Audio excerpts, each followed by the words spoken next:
call this string? Yeah, we're working on terrain. Let's see. Blah, terrain. Yeah. Yeah, looks all good. All right.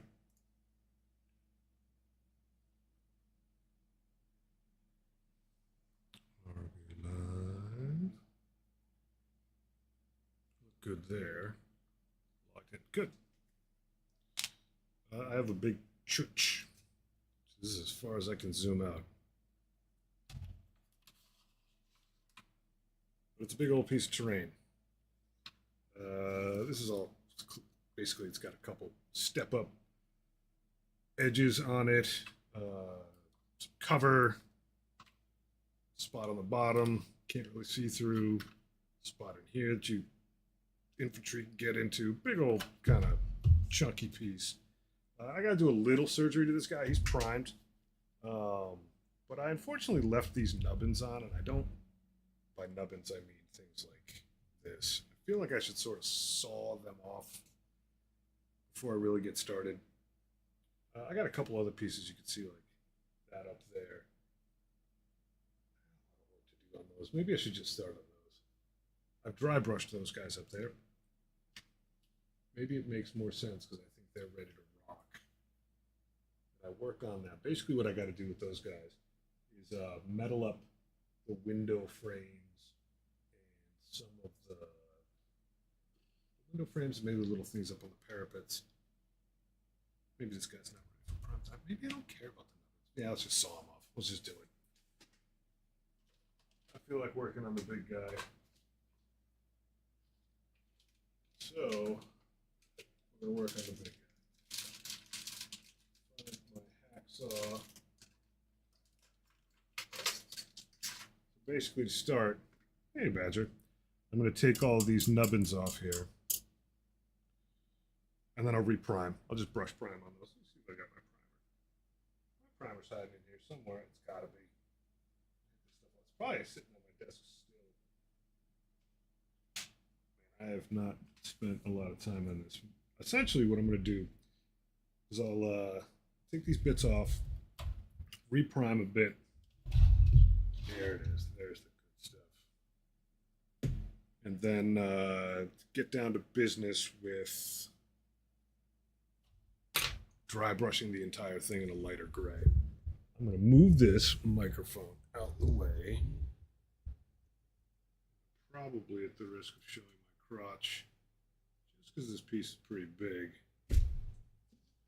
Do something like this. Then at least people can kind of see what I'm doing. This is going to get scratched up. Hey, what's up, Rob? But it'll just get scratched up on the top of these. It's not a biggie. I'm not going to worry about it. I don't need them to be perfectly flat. But, yeah, we're going to shake the whole desk because this thing's heavy.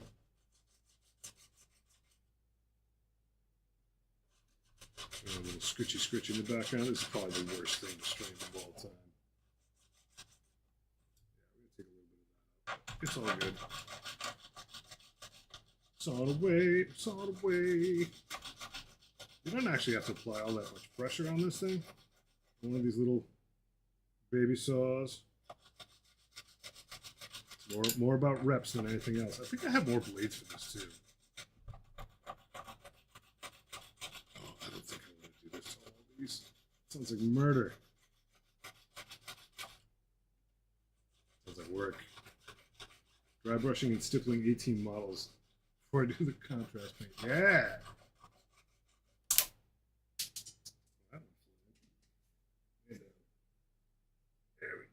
There's a little bit. I should find a little dish I could put these little fiddly bits in. Oh yeah, I got beat up a little bit. It's okay. I could chisel it. Chisel it a little bit clean. I'm not too worried about whether or not I can't get this thing shot in this corner, but I'm not too worried if they're a little bit scratched up. They're going to get primed again. They don't need to be absolutely perfectly flat on top. It's just those nubbins are a little bit of suspension of disbelief barring. What models are you working on? Badgerino.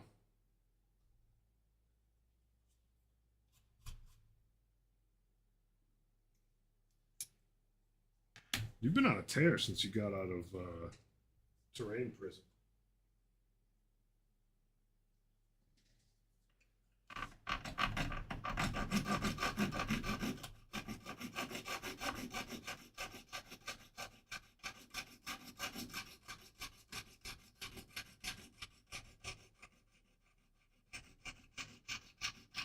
This one's going much faster. Get the angle right. Get some speed on it. They come off pretty quick. Yeah, crunchy saw noises. A few different tunes. It's sweet.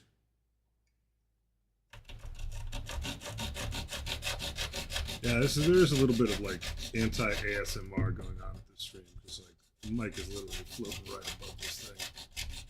But hey, it's better than the old school 0 to 40K dry brush, not dry brush, airbrush sessions.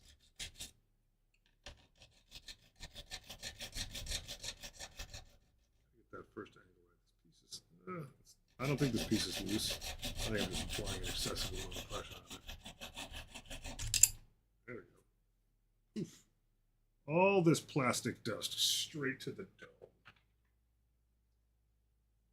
I need to vacuum this room out. The plastic dust is life right now. Don't saw your fingers off, buddy.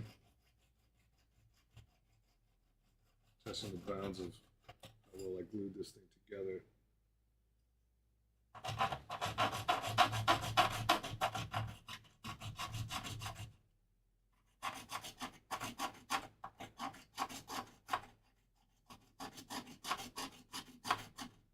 Probably should have left my curtain down for a bit so this side of the room would have cooled off a little, but that's life. Oh yeah, this thing does have a little bend to it. We're good. Ship it.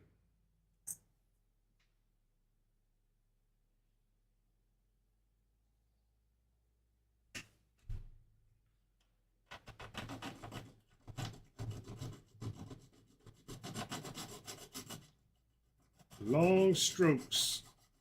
I'm shocked at the lack of electric saw usage. I don't. Hey, thanks, buddy. Yeah. For some reason, don't really want to Dremel these off. I found in the process of building that it was just a bit safer. I'm not worried about my fingers. It was just a little bit safer for the model if I didn't do it too quick, because these posts on here that I'm taking off are thick with 2 C's. I just found it a little bit safer for the model to get them down like this, and then if I need to take a little bit more off of it, then just getting in there with the chisel. But yeah, it's truth be told, I'm a little surprised myself. But a good hobby saw, pretty solid piece of kit. It's funny because I got a big one, a big one. It's just not as solid as this little guy. It's a Maya craft tool. It's Maya hand saw. It does work. But if you try to force it, like, you're definitely doing it wrong. You just want a bunch of strokes on the thing. That's how you get to the end zone rather than a bunch of forced pressure on it. You want to start on a corner, at least that's been my experience with it. You start on a corner, the blades like catch real nice, and then once you're halfway through, you're almost done.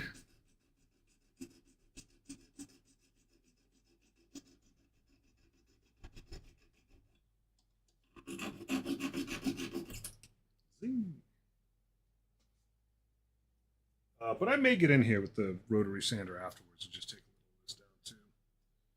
All right, up here's where it gets a little spicy.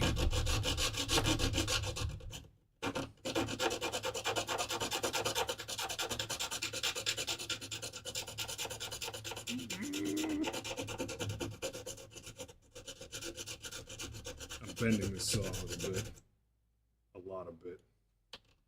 It's okay though. Sort of made it a little bit to be bent, but I probably shouldn't be bending it as much as I am. In the end, all for a great cause, in anticipation of the crusade. That's what's going to be right up on the mic. I apologize if it's really loud. Oh yeah, watching the peak. Great crusade between me and Will. I'll probably discuss my list a little bit later. I'm fairly pleased with it in terms of funness to play, ability to write up some pretty interesting character crap. That's gonna need help. Yeah, I barely hacked that one off. Saving my little cubes. Come to find out, these little nubbin cubes that come off of here, pretty awesome for support bits. I basically used a few because they're semi-cubic, even though one face is kind of screwed up from sawing. But there's actually some of them you can see on that camera. To get this up here right, there's a couple forms of support. One of which is these little nubbins. Take one of those, you put it up against a post like, oh my god, this is annoying. Post like this post right here, just so it'll support this overhang. You don't need to carry that much weight, but you don't want it to be like wobbling around. The other thing I did was take some tubage. You know, it's probably time to spin this whole thing around. Some squared off tubage right there. So there's a little bit of a buffer up against the end so that the models are their bases go up against it flat instead of whatever the geometry of the model is. It also gives you another opportunity to glue against the wall and the floor.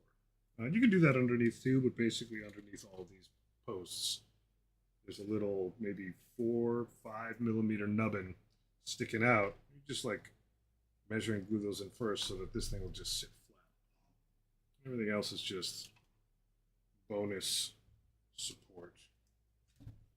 Let's see, 1, 2, 3, 4, 5, 6. That one. Oh, it's a good thing I wasn't lazy and did decide to saw this because I'm almost done. This one is a pain in the butt, just because it's very close to a lot of other stuff. I'll do a nice loose grip.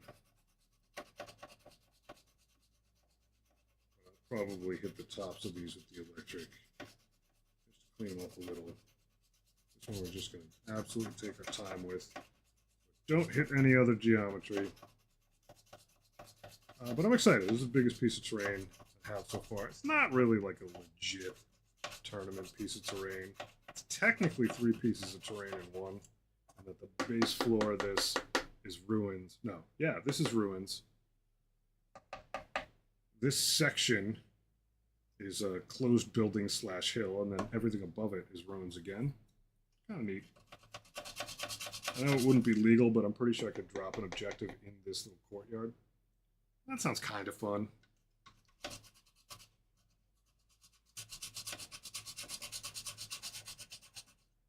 The interesting part is that this plate is pretty darn close to this nubbin. Only going to be able to saw so far without hitting it. But like, let's be fair, it's a ruin. When you see it in context of actual gameplay, a lot of little funky bits on it, you don't really see them.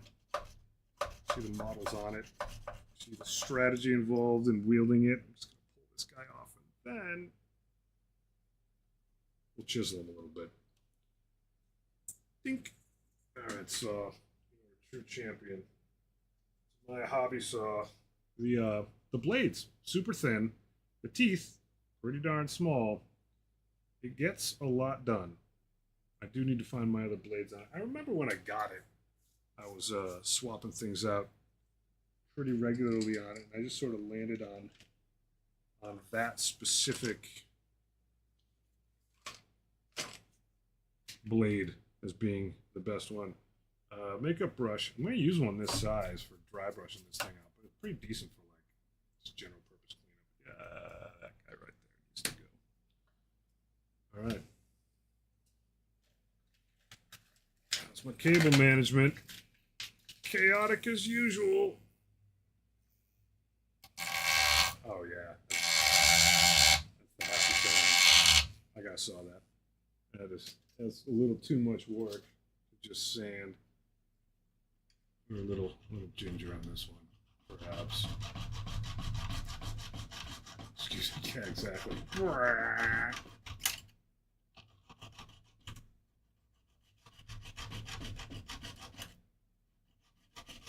yeah, you don't want to come off there, do you, buddy?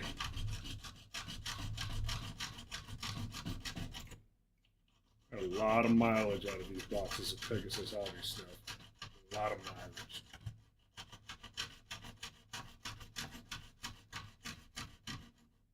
There we go. Now you can be properly chiseled. Excuse me.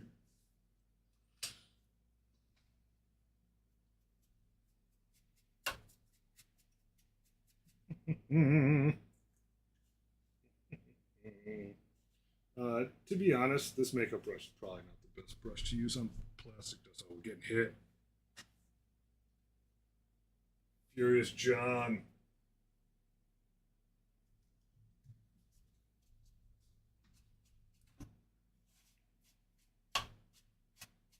We're under siege, folks. I love it. What's up, John? How you doing? Thank you for the raid.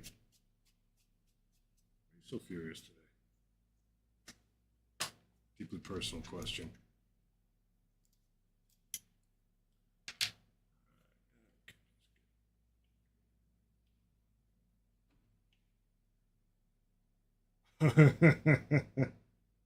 Your basis rated in Dune? Oh, I still haven't played Dune yet.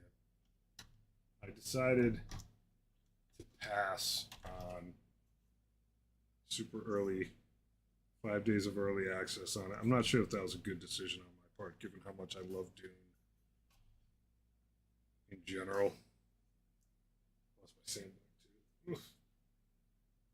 So is it like PvP raid paradise in that? Like, are you under constant threat? Is it like I have my base, and while I'm not online, people come mess it up? Is it opt in? Or is it just everybody fremening the daylights out of each other? Boy, nice and gentle. Depends on location. Yeah, okay, so if you're in like a riskier spot, you set up camp there, better chance that Stilgar's going to come and beat you up. Stilgar's one of my favorite thugs in the universe. You saw a guy building on sand? No. He's never read the books. I think that that's like a pleasant byproduct of like, hey, person comes in just to like play a cool game, and knowing that from like years ago there is like lore that you should know decades ago.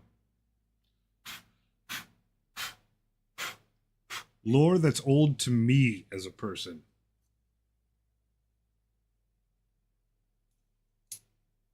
It's all good, John. I figured you probably got buried behind an ad or something weird, or God knows how much time I spent today trying to decipher the arcane sorcery that is Twitch's ad system during my other stream, where it's like first time on affiliate. Like, what the F is going on? Thanks, buddy. Hope you had a dope stream too.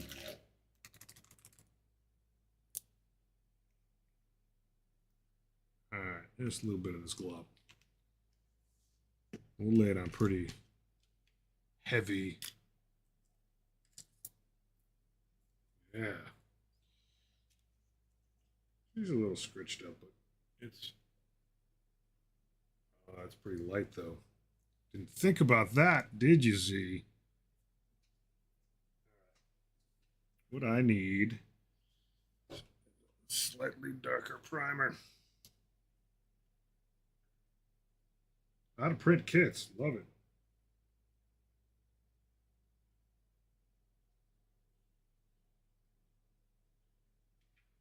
Add some black to this. It's my favorite vehicle in Dune.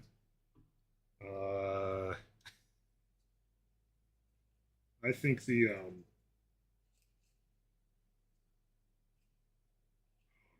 now I feel like a bad Dune fan.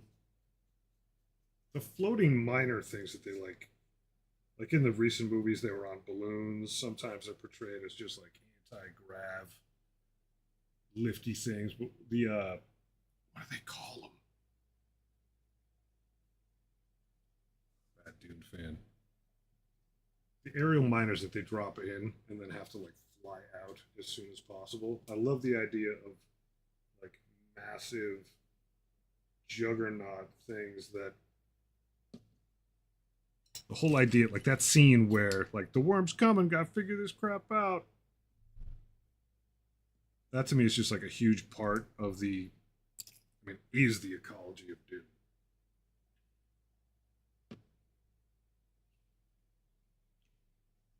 Ornithopters are obviously like dope.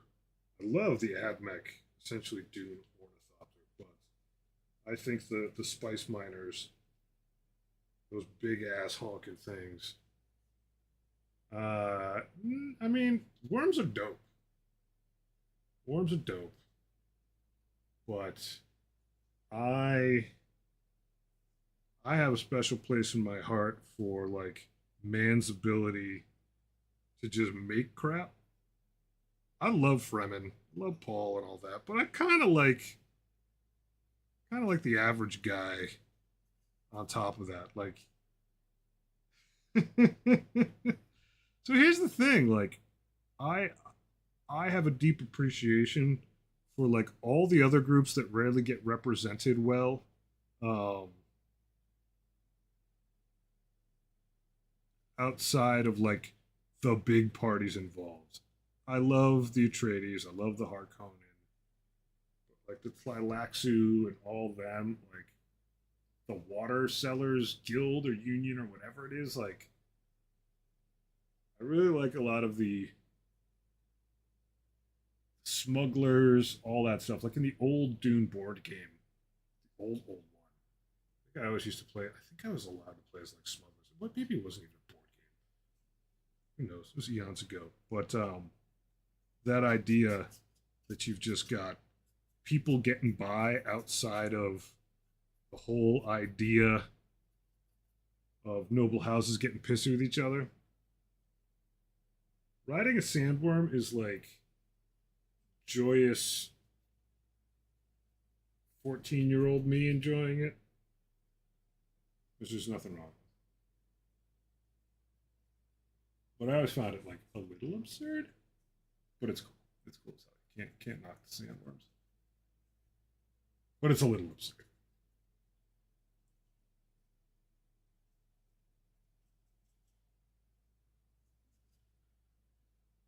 All right, I think I got most of that. It's good enough for rock and roll.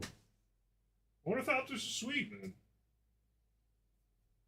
Like in theory and in practice.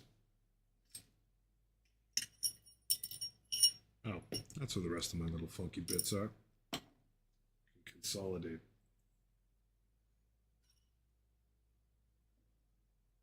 That was the actual original use of the still suit, was just to keep your cracks locked up. What I want? What do I want? I want isopropyl. Any out here? I do. Do.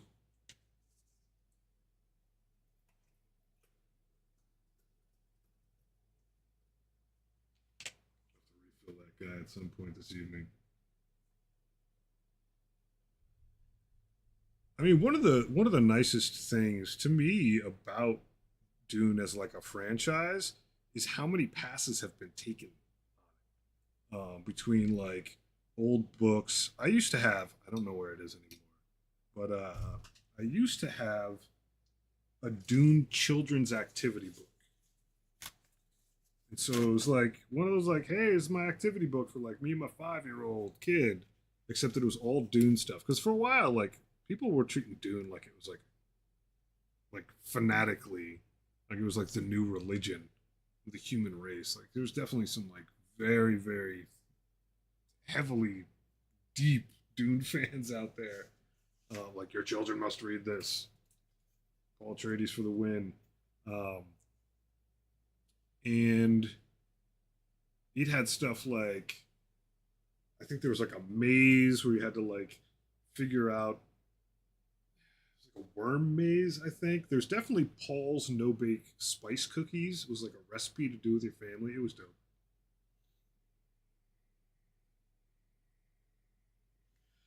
But you know, you have the Lynch version of the film. You have illustrations from old versions of the book. Um,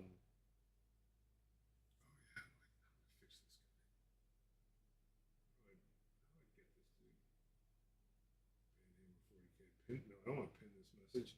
How do I get rid of them?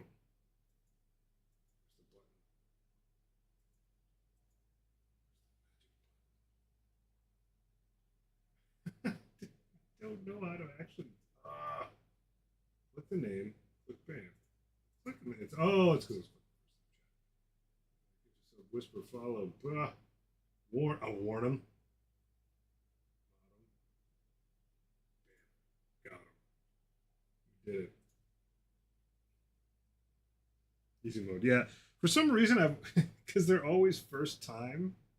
I was like clicking the first time thing, like the wild old man who can't use a mouse. Um, it wasn't working, but I wasn't clicking his name because, believe it or not, streaming is distracting.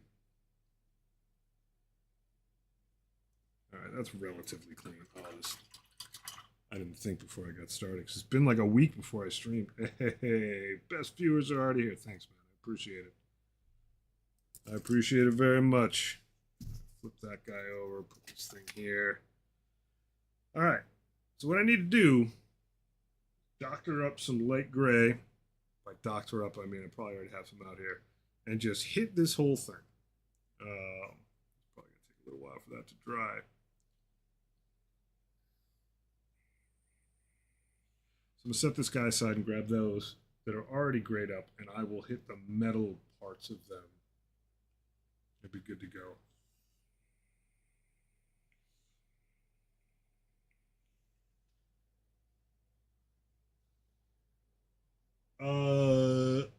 I think I know the answer. It's both Kraken. It's actually both. I love.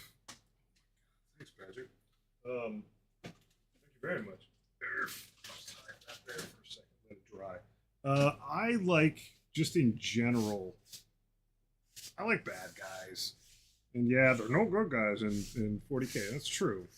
But chaos is like, right, you are one of the best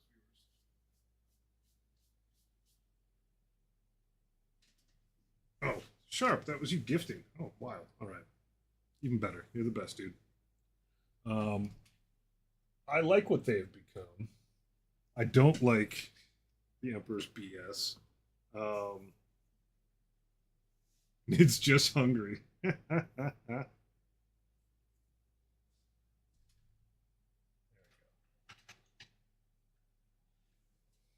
true. I wonder if I could have thought this out better and made this modular. It doesn't matter. No, I couldn't have thought it out better. I do what I want. It's true. All right, change plans. I'm going to go in and grab a brush that is not fantastic, like this makeup brush, which be round and bendy, and beat the daylights out of this doing metallics, unless I have a better one to choose. You know what? That brush I was just using might actually be the jam. It's a beater brush, but it's big enough to get in there, get down to business, get to work. I think I'm going to use a little cup. And I'm going to grab some, if it won't explode on me, that's dark silver. I need magnesium. I don't know if this is going to actually match the rest of this terrain that I've got. It'll be close enough. If I got to get in there with a little bit extra, God knows whatever, I'll do it. But magnesium, your cap is on tight. Trusting you, magnesium. There we go. More.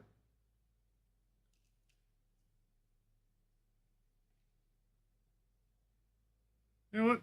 It's a big model. We can mix some paints. It's fun when you mix paints.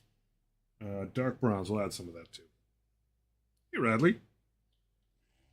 Good to see you.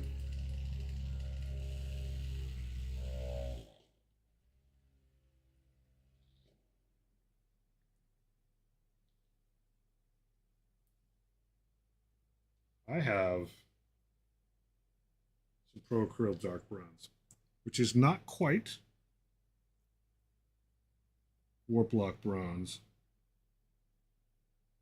but I have a lot of it, and I don't have a lot of Warp Lock Bronze, and I have to cover a lot of square mileage on these things, and I think a little mix of these two will cover it. Dark Bronze, not bad. Pro Acryl.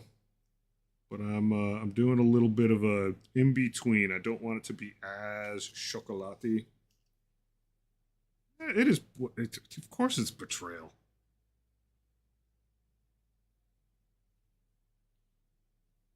You know what? I'll add a little bit in there just for you, bud. I'll add a little bit of my very, very special. I don't have much of it left. Warp Lock Bronze. So this is properly anointed. If I got it. I'll be ashamed of that. Yeah, we'll add a little juice.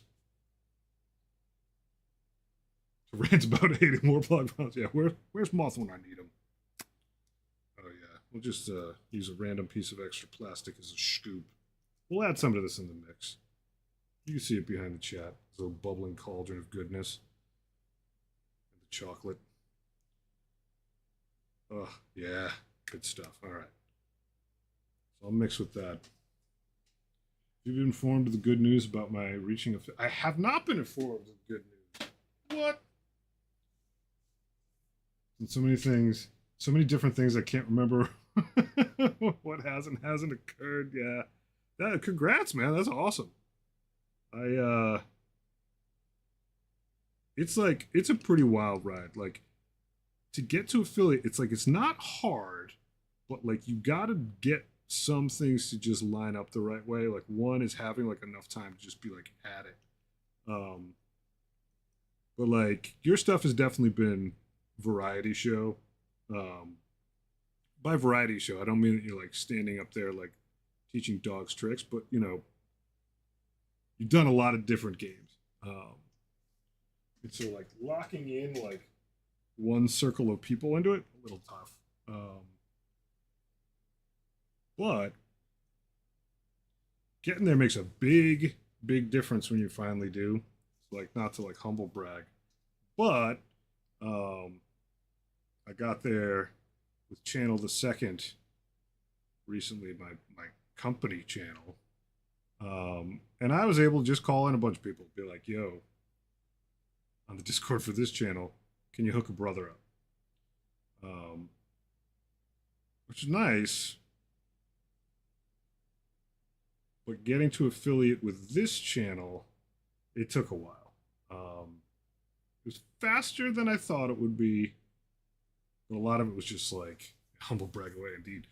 A lot of it is just like grinding out, being present at different times, streaming at different times.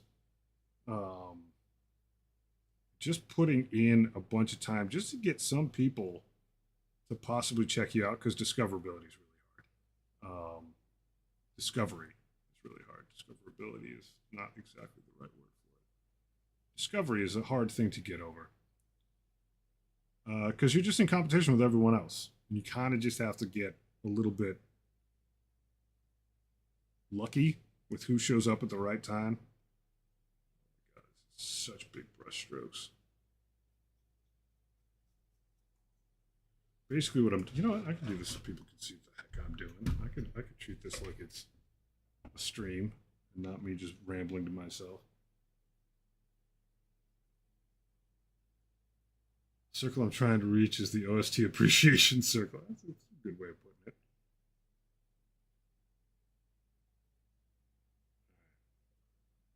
Yeah, this brush can take a beating. I was a little worried about the ultimate roundness of the other brush and its ability to get into certain spots.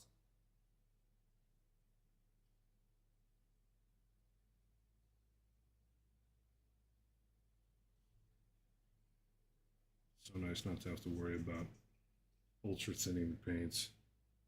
But congrats, like it's a big step, and I think the most important thing about it, the reason I was humble bragging, is that like I noticed today that our reach was so much better the very next stream after hitting affiliate. Like you build momentum, and like Twitch's requirements for it are like it's a pain. You got to go through those hoops, but like a dedicated person can reach them. Like YouTube's are tough. Um, YouTube is just about like mad volume because it's a, I mean, for a variety of reasons, but not the least of which is that it's a like 24/7 content created reach thing.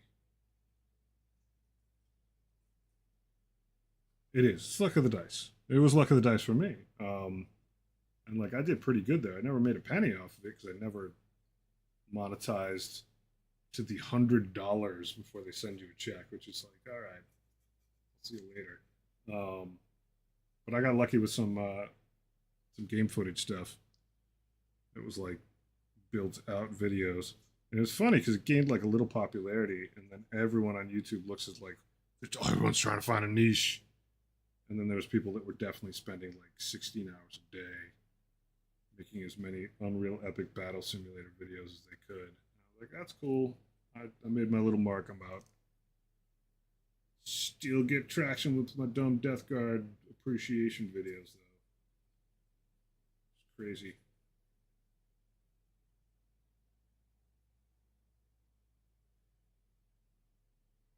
I haven't streamed since Mixer, and having just retired, excuse me, I feel like I'd make it work. I don't know. Yeah. Yeah. Enjoy retirement. I I'm very happy with the lanes that I have. So one lane is this, and this is me hanging out with my buddies, and sometimes I get to meet some new folks who drop in, and that's really cool. But I'm not grinding this channel into the ground. I'm not like going nuts over it. It's just like really cool to not to sit with other friends while you're sitting there painting your dumb terrain, having a good time. I call everything that I do pretty dumb. It's neat, and people support it, and that pays for some paint, which is awesome. Um, helps offset the cost of grinding through models, which is fantastic. Um, the point of it isn't to like crazy scale it. And I got my other channel, which is my work channel, which just keeps me and my business partner honest and plugged into what other human beings think about what we're doing. But that's during work hours. Right now, I'm enjoying just painting more and being more present in my hobby groups. Isn't that nice? I do have to thin this paint out a little bit. Look at that. Like being able to hobby more and being more present in those groups is just fantastic. My dad, when he retired, just like he's always played cribbage, like since the day he was born. And he just started playing, joined a cribbage club. And like, well, I think he was already in a club before he retired, but then it was like, all right, now the dude can just show up to whatever tournament he wants. Like goes out to Reno once a year for the nationals, all this kind of stuff. And it's just like, yeah, like it's cool. I could just do the stuff that I always had to like kind of judge whether or not I had the time.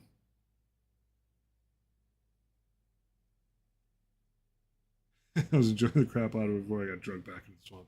So I'm hoping sometime in the next day or so we'll have another update for it. Um, Speaking of other stream, like we ran into a pretty gnarly bug that's preventing us from uploading a new build today. We ran into it live, and it's fine. very honest when you run into bugs in real time. Is your dad 0 to 401k? Probably should be. Um, my dad was a UPS driver, and he was there for like 37 years, and he had a really good pension. And then at one point, when UPS was becoming a publicly traded stock, before any of that happened, they allowed you to take some of your pension money, which we're talking pension money that like we had a pension in like the 70s, when like and 80s, when people were getting like you could get returns on investments, like safe investments, like double digit returns on it. So they were able to just take a certain amount of their pension money and just convert it to stock before it went public. The guy's not like a grillionaire or anything, but for a guy that drove tractor trailers his whole life, he retired pretty early. It's like the sane early number you retired. It's like 57. He's been retired for a long time. I'll put it that way. Maybe it's 62, somewhere in that range. Like was able to retire respectfully,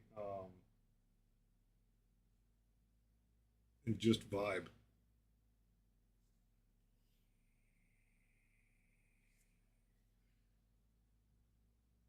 Which I will not be able to do. There's no vibes retirement in my near future.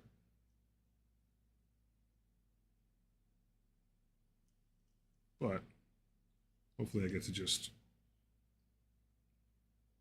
work for myself. That's as close as I get, but I'll take it.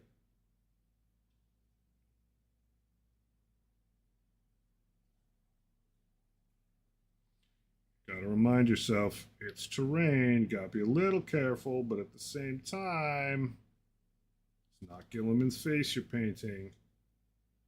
Like terrain is the, to me, absolute um, epitome of like how does it look at like 3 feet away.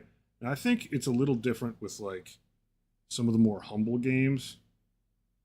You're doing like kill team, boarding action, stuff like that. Like, yeah, you're gonna be looking a bit closer, but I took a good hard look at some of the terrain I had already done in this kit, and I did it a long time ago. I mean, for me, a long time ago. Yeah, that joke was tight. Um,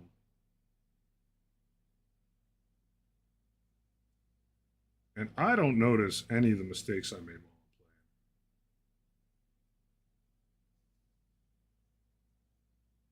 I'm playing at all. Um, you're thinking about much more grandiose things than like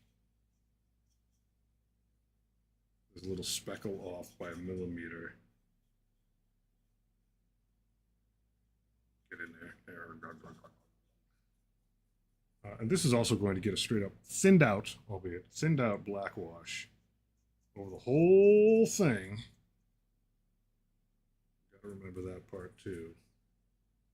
That's going to affect like that little spot that I hit right there. I'm not going to go back and fix it. It's fine.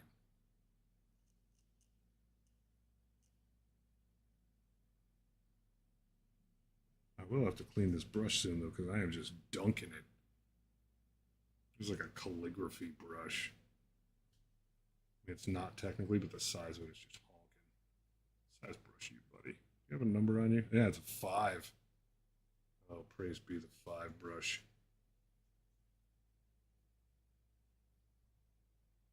Good lad. You get a pretty solid tip on it if you're careful.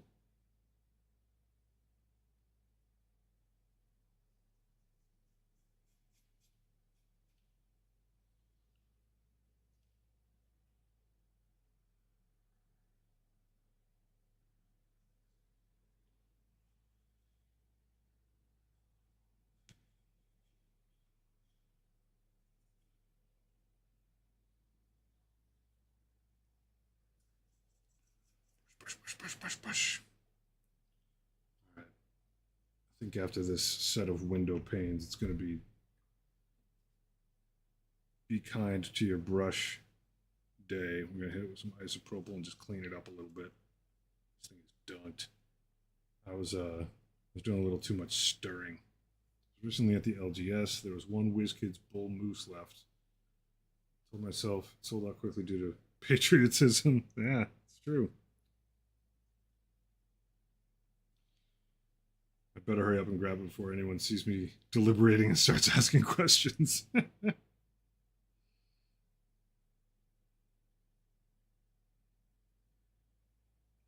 The almighty moose. I think I've only seen a moose in real life a couple times. Saw one on the way up to Vermont to pick up a quartered lamb.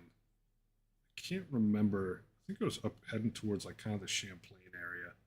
I can't remember what I was cresting at the time. We went up this pretty large hill. Could have been a mountain. Small one, New England mountain. Don't get it twisted. And this moose was just chilling at the side of the road. It was like sitting. And someone like pulled over, take pictures of it. And I was like, I don't know if you want to do that, buddy. Like they were getting out of their car. And I was like, you know what? I checked their plates in the rear view because we went by pretty darn slow. Didn't want to spook anything. I think they were from like Florida or Georgia or something. I was like, all right, it's your first moose. Like, be nice. Good luck. They're faster than they look. Dude, moose are jacked.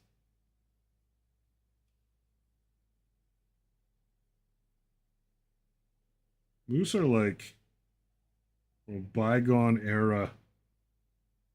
I like throw moose up there with like other big, almost dinosaur seeming things. Like the idea of an alligator more so than a crocodile, I think of as like dinosaur like. It's just like that absolute girly, girthy, pissed off look on them. Yeah, wide jaw and all that stuff. It just like looks like something from an era long ago. Not that crocodiles don't. For some reason, I get them confused. I get them backwards. But anyway, like those kinds of things, you're like, that's a big deal. A couple more dabs of paint on here. I forgot the bottom of the windowsill. Moose are like big to the level of like can flip your car. Just keep that in mind. Hey, what's up, Mew? Good to see you, friend. Can't decide red or green. The big brain. The big brain old Brad.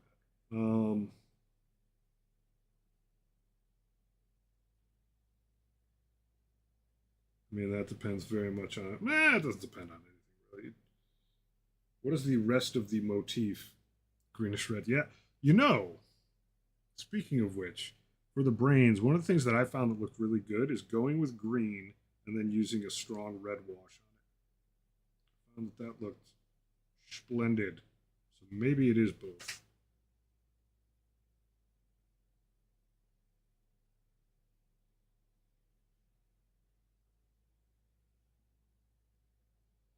Do a reasonably strong, albeit not super dark green.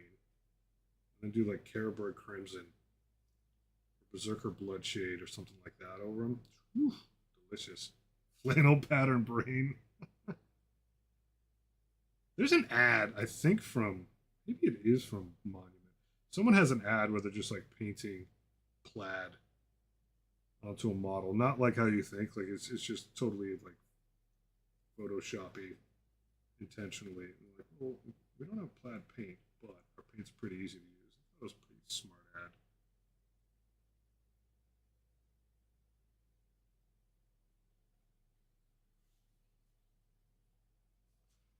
Yeah, but some of the best ideas come from someone making a joke.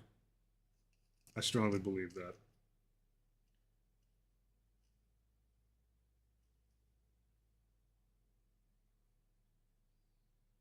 One of my favorite sort of idea genesis things, like someone's like, "I was just joking." I'm like, "I wasn't." Like a lot of humor is like juxtaposing two things that don't match, like red and green. But a lot of like good color schemes do the same thing, I find.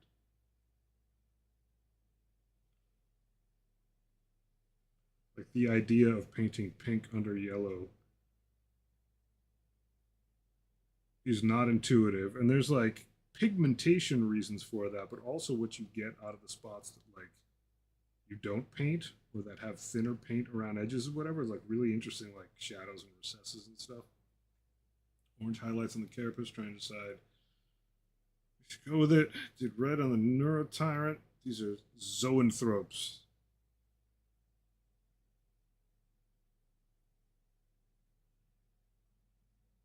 I'm so close to just giving this brush a break. So close. Come on, buddy. Pull through. Pull through. I watered down this paint a ton. It means I got to stir it a bit here and there. Not a ton. I mean, somewhat for the gallons of paint that I dumped out in this little cup. Just want to make sure I'm treating the brush okay. All right. Go there. Hit you with the water first. Loosen things a little. Oh, I almost went straight back in the paint. Not doing that. Going hard in the paint. All right. Yeah. I'll let this guy soak here a little bit.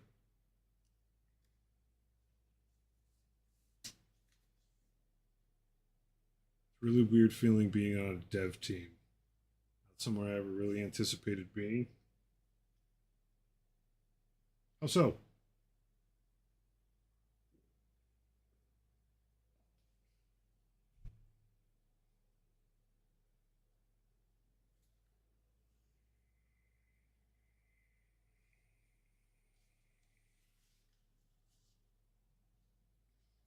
I'm going to pull up my crusade force. Poll the crew for thoughts.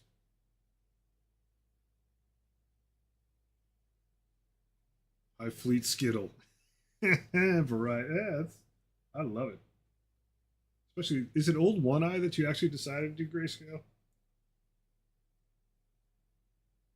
It's like he's old enough to be out of fashion with High Fleet Skittle.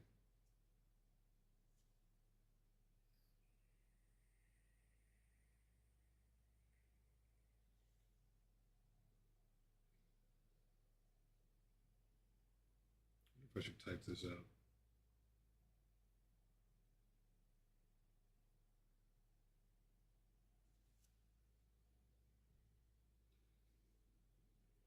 One other window here. Blah, blah, blah, further.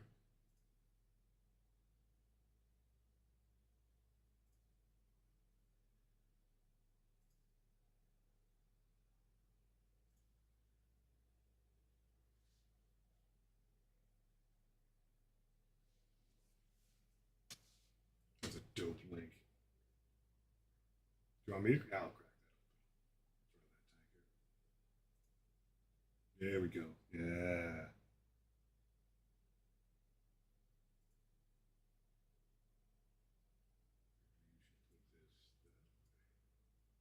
Look at that.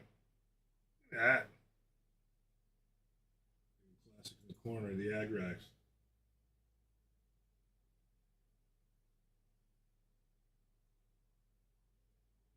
I'm hoping the answer is yes, but like this is like the basing scheme for all of them.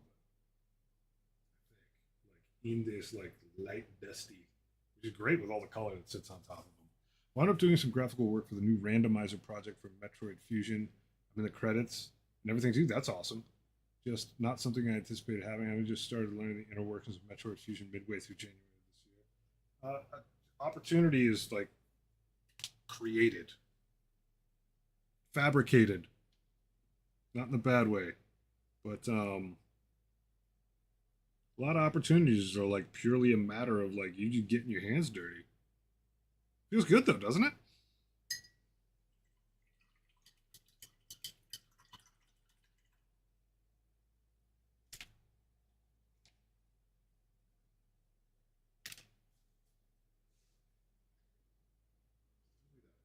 Put this export. Yeah, can do it. I should copy to clipboard. Discord this to myself.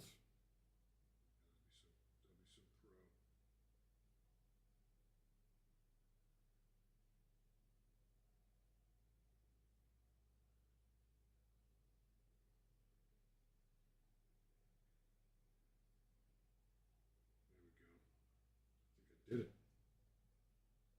Kinda, yeah. Sweet. Dig it. Let me close this for a second. Make sure I don't like show any weird pictures of my cat.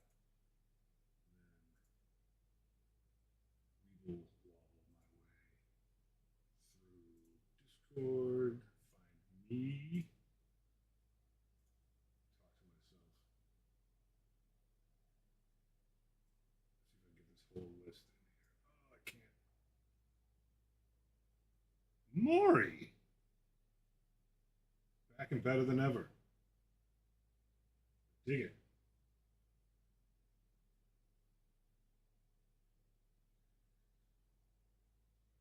I don't have my pictures organized enough. Oh, God, yeah. It's a doozy. If you don't keep up with like having like an Instagram or an output place that naturally does it for you by virtue of you always keeping it up, it's really hard to keep up with pictures. All right.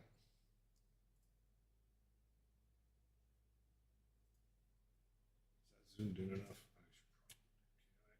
I zoom it in. There's a fine print version. Can I mess with that? Can I mess with that?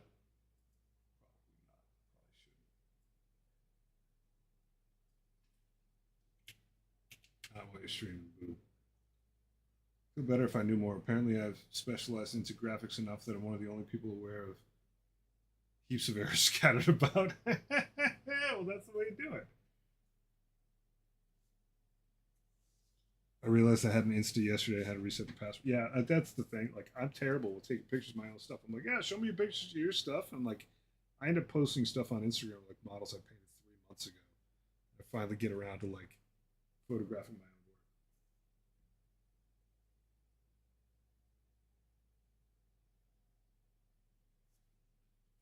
So Mr. Mori is back in action. Mori, I hope you're doing well, buddy. Oh, my ad is about to start. All right. Most of the people here are free of ads. I'm not gonna worry too much about it. My crusade army, my order of battle for this crusade against a bunch of filthy small people. Pretty proud of this one. 1995 points. It's mostly to be fun to play and then have enough options to try to be able to counter things. But it's got 4 characters in it, which I'm psyched for. It's got all 3 lords: Contagion, Poxes, Virulence. So we've got a guy who can lead Plague Marines, a guy who should lead Death Shroud, and a guy who should lead Blight Lord Terminators. I got Tallymanx, he's 40 points. That's kind of cool. I can pair him up with my Plague Marines also. I have your standard 7 Plague Marines mixed for both melee and the tiny bit of spraying that they get. Those guys will be led by the Tallyman and the Lord of Poxes. Should be really good. Lord of Poxes being like his unit being not targetable at range, unless you're within 18, pretty solid. Trio of Blight Lord Terminators. Trio of Death Shroud Terminators. A Fetid Bloat Drone, Plague Burst Crawler. Fun times.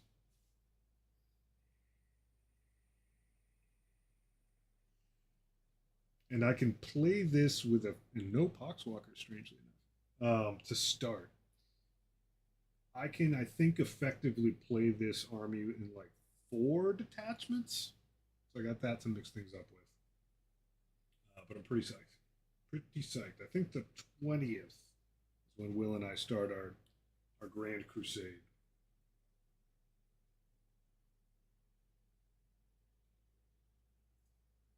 It'll be interesting to see how that goes.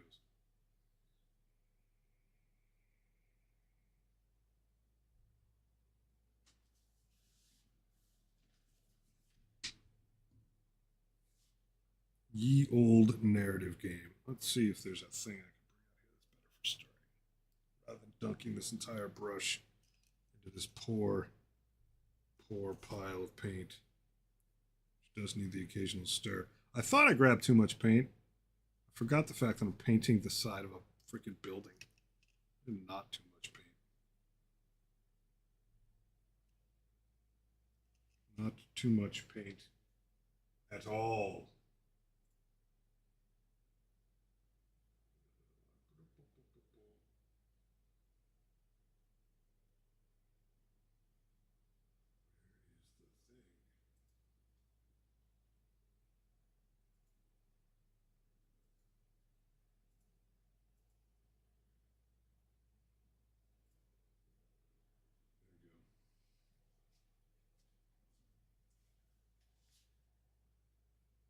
Feel free to pull up the GABA.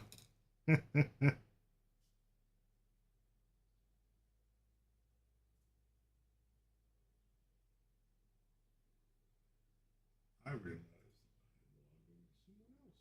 I'm in my other persona.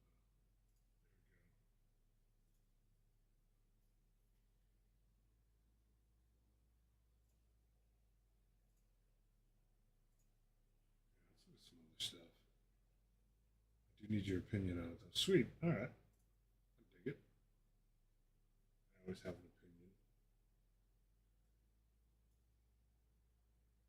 A new goblin. Really sweet. I love like faces that are like nothing to sit on, chill out. It's pretty adorable. Pretty happy the other day. I love how it's got like piles of piercings on it. There's a lot of option to bronze or do them in retributor armor. Ooh. So I was gonna say is like it's an opportunity to like get a lot of tiny little shiny bits as opposed to like sword, which is like big metallic thing. Um,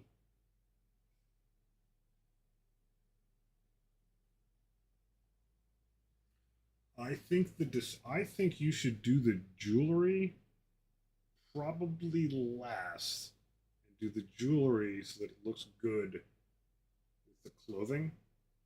If you end up going much dark, like on the way dark range with the clothing, with like dark blues, purples, blacks, and stuff like that, I would probably go Retributor armor.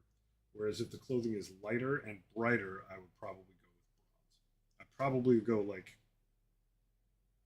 look at how light the value of the colors in the clothing are, and then do the opposite with the jewelry. So if you squint your eyes, you're either going to see like a lot of brightness and then these little spots of like shiny dark bronze. Or if it's really dark, you squint your eyes and you see these little specks of shinier retributor. That's probably what I would do. I think so. Also, yeah, these came in today. Horror loving, my brother and Nurgle. These guys look so dope. Gross, but like crazy bright colors on the basey stuff. You guys are happy to just go to work. Punch the time card for popping Nurgle. Look at that guy. Have this guy show up in my barbecue.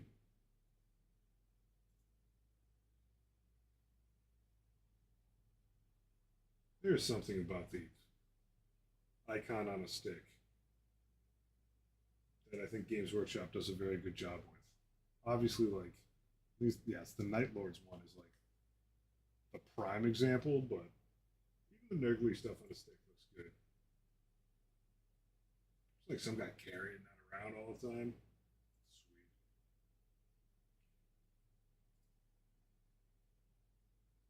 Sweet. Two axes, weapon set of Chaos Champions around the globe. I'll hit you with a thumbs up. I'll hit you with some fire. Hit you with that. Hit you with a little Nurgly action.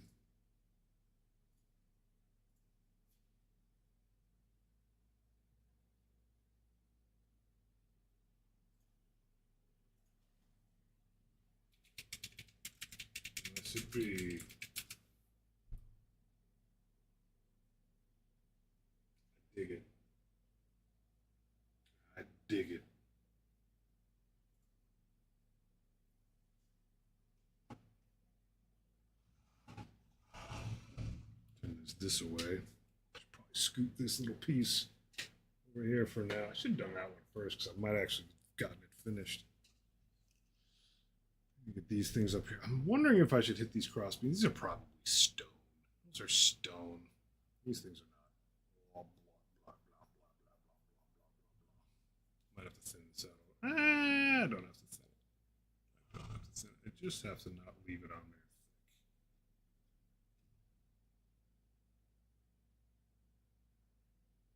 there. That's the thing. You just smooth it out with the brush.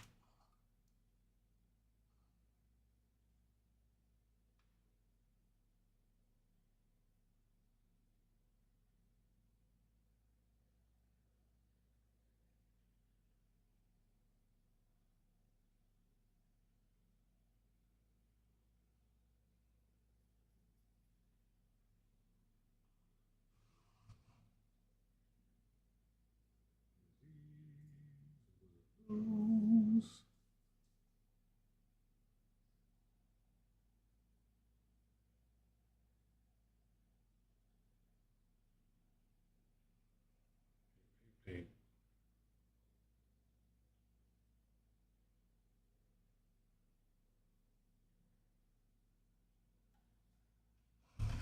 Kind of crazy how reflective this stuff gets when it's on like a semi-rounded piece of geometry. While it's still wet. Oh my god, it's like crazy looking.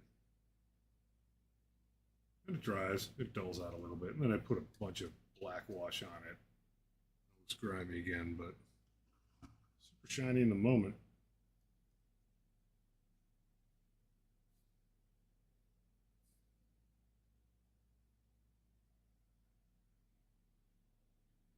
Reflective. I can see the reflection of the brush while I'm painting it. I'm gonna call it for the night before I accidentally pass out and drop my phone, my face. Good one, Otto. It's all good, man. And congrats again, man. Big step. Congrats on both counts. Like timing with the dev team and being affiliated. Everything's coming up radly. I'm proud of you. Did I get to say that? So Yakov, looks great. Hope you're doing. I am doing pretty well. I'm living large. Painting churches to hide my plague marines in. How are you doing, Yakov? Good to see you. How the heck have you been?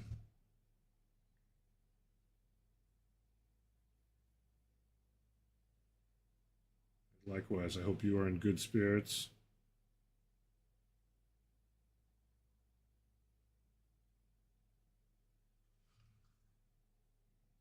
Cat said stop painting for a bit. It's hard to tell Cat no. Nor should you really. I would get nothing done. Ever. In leisure or work, if my cats had access to this room. They sometimes stalk this room. They know how much fun it is.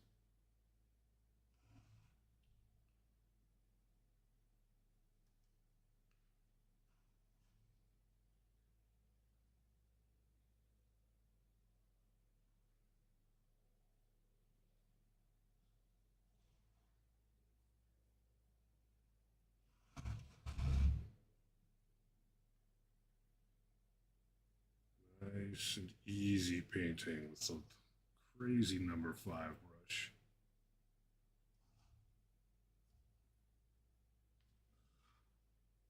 Down the barrel of these things. Oh, they're pretty good.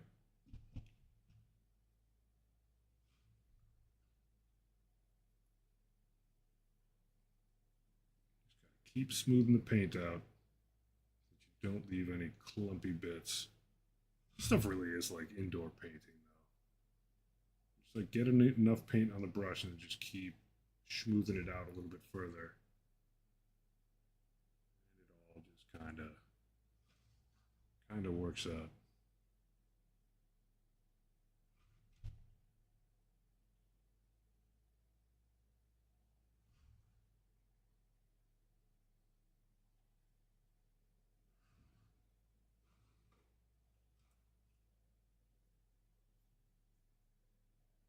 out a lot of paint in one spot, you just keep brushing.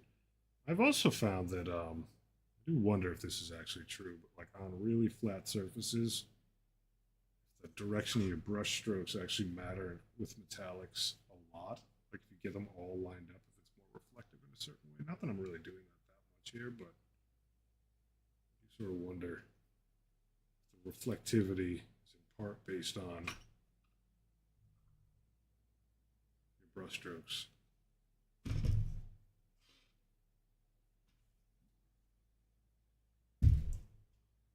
That was my funny bone.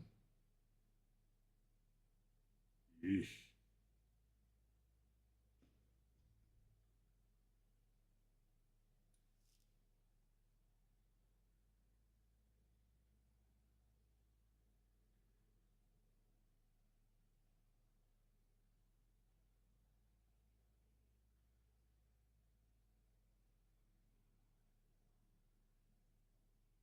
There we go.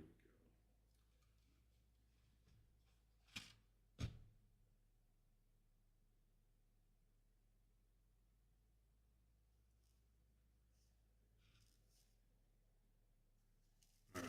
Do not rest your elbow on the painty spot. Seems like wise words for me to follow.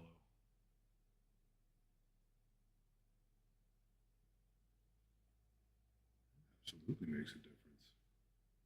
Brush direction. Let's brush up a little bit.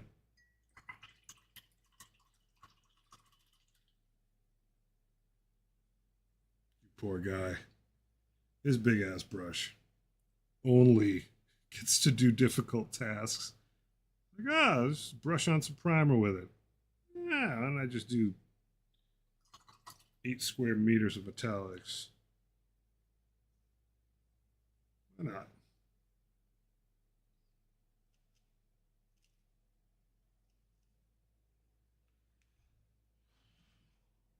It is hard to keep this honking piece of terrain in the shot, but I'll do my best for you. At least you can see what I'm doing on the tinier screen. It's so riveting. Watching an old man paint weird old church. But hey, that's what you're here for.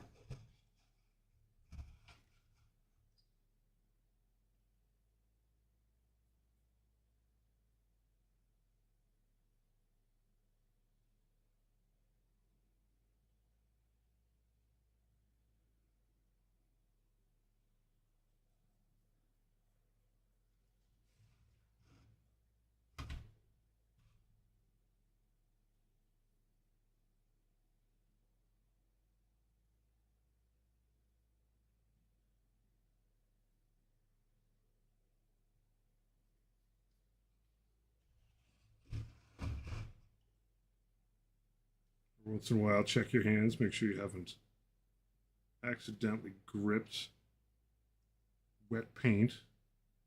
Spin around the massive model. Can't really see from both sides. Not that you can see anything from both sides, but you can't even really see over it. It's really easy, I guess. Accidentally grab spots you've already painted. It's not sitting on a holder, handle, any of that. It's quite large. All right. Back to the windows and such. These little pieces, undersides, those little pieces on that other side, I think I'm only going to hit the circles with them. Just the circles.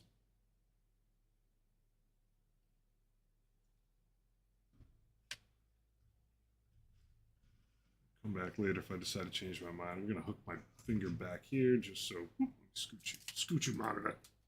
There we go.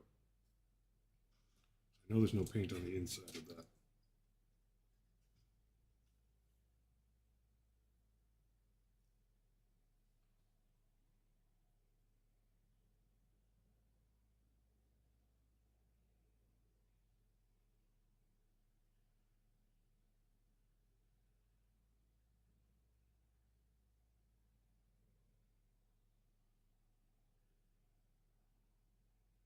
think I ended up with Terrain Envy.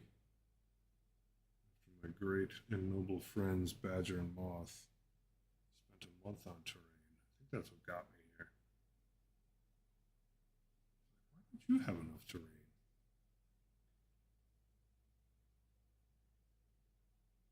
Because I don't. And also playing our last game where we didn't have enough Terrain. I still have plenty of these that I could put together. I think I'm going to have to hit the edges of those. Be here all day. So much real estate to paint. That too. Big bronzy plate.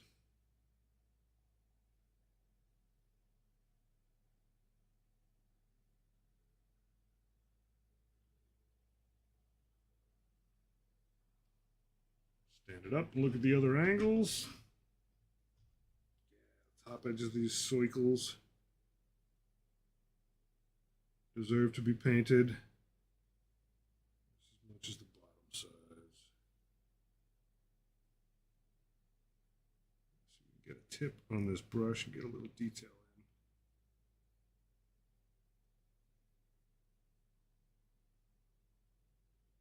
in. On the inside of these like embossed circle things, a lot of these insides of these are going to get hit with a ton of wash. Like, not that I'm going to overload it, but if I get to the wash steps tonight, which I probably won't, but some future stream or in my spare time, the amount of wash you put on one of these things is pretty simple. It's a lot of wash, just because there's so much square footage on it. It's supposed to look like an old weathered building. Like it looks, you can see the texture on it, and it looks like stone now. But what you really want, like, you want grim dark. A lot of black wash, black with a little bit of brown.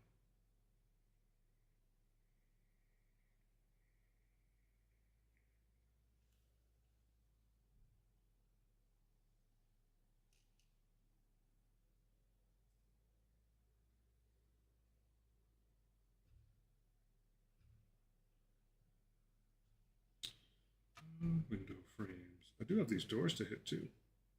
Doors are fun.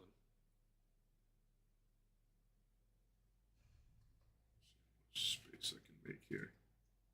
Maybe if my desk was cleaner, this task would be a little easier. Maybe that's the new business.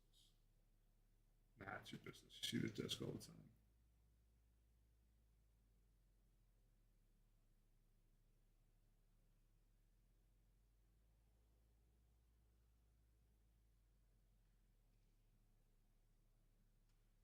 Gently. Nice and gently.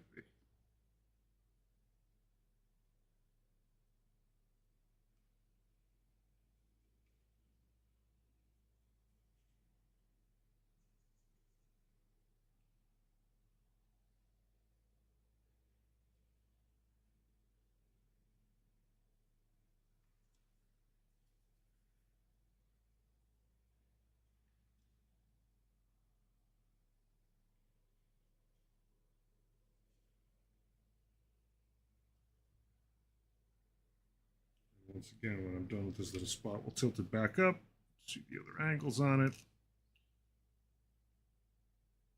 Check our coverage.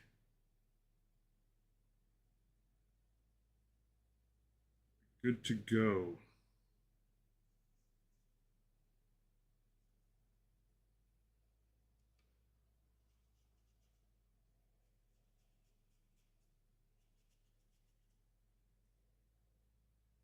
I think. Terrain is definitely one of those things where like you go back and look at the next day, and not that I don't do this with my little models, but it's pretty common, especially if I stream. If I like grab this model tomorrow, I would not be surprised if one whole side of it I just never hit with paint. Like, whoops. You just get to babbling. Lose track. Say you. I really mean me. I'm pretty sure most people that paint their stuff never forget a whole side of it. But I Sure as heck do. Hey, what's up, Sectrix? Good to see you, lad.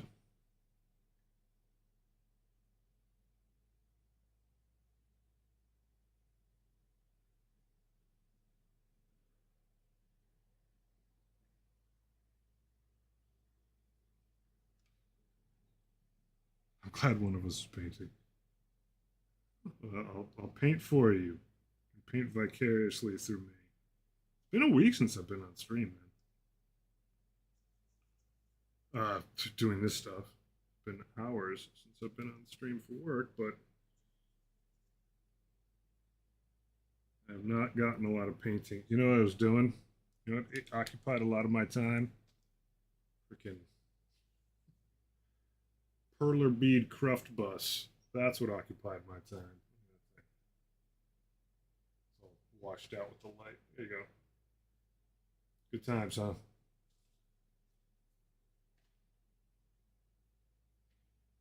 It is very cool. I'm going to try to use it. I'm going to see if I can use that in what is essentially the Steam version of box art for the game. I did the perler bead bus, and my wife is very graciously doing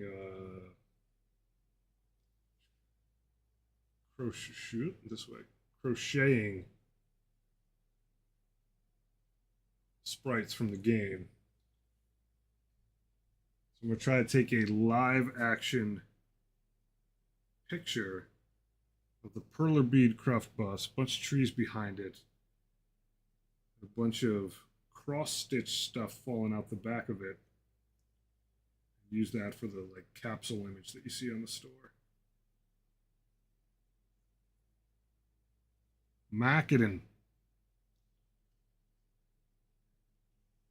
And then it sort of gets across the sort of cottage industry, homebrew hobby thing a bit, but also just like in terms of standing out on the store, it's kind of hard, especially if you're nobody. So like having an actual live, not live, but like a living real picture, photograph is a big part of it, as opposed to just drawn or graphical stuff. I'm hoping adds a little bit of visibility, makes someone think twice about just scrolling past it. Because your eye is naturally like, does decipher the difference between digital, even though it's digital photography, like digitally created images and photographic ones.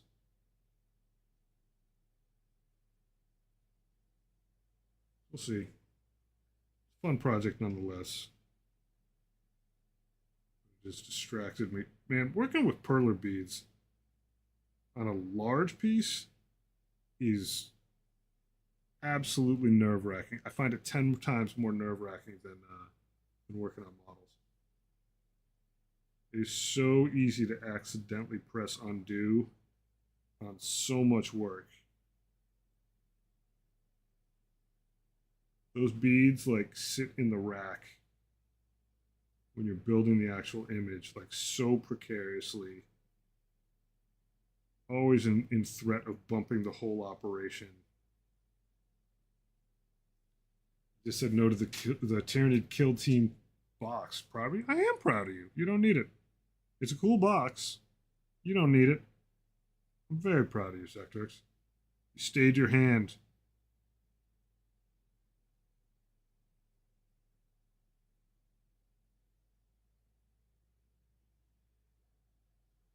I went to the store hoping to pick up an extra copy of the new Crusade rules. I didn't find any at two different stores, but I picked up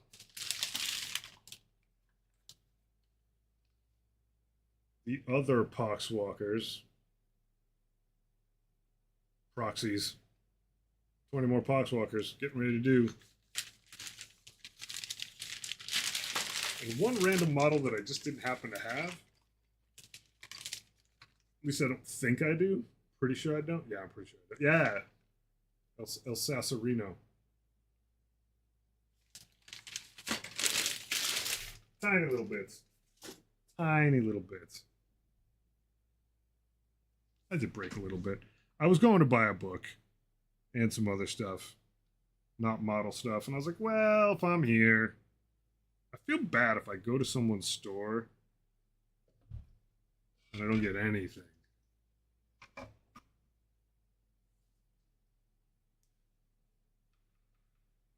In the words of Denzel Washington, I'm from around the way.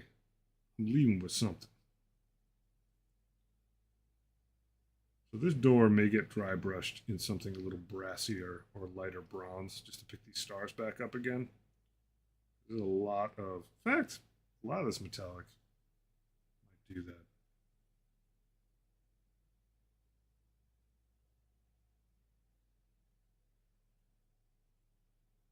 But I knew I was getting more stuff for Poxwalkers. I knew that was going to happen. I played the army once, the detachment, excuse me, that Poxwalker heavy. But you know, there's a lot of stuff out. Being able to resist it is good.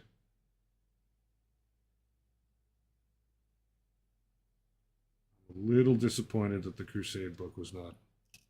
No one actually, like, there wasn't anyone who was like, oh, I pre-ordered it and I no-showed. Two different stores. Nada. I don't know why I'm trying to put my hand through that side. It's covered. I covered it myself.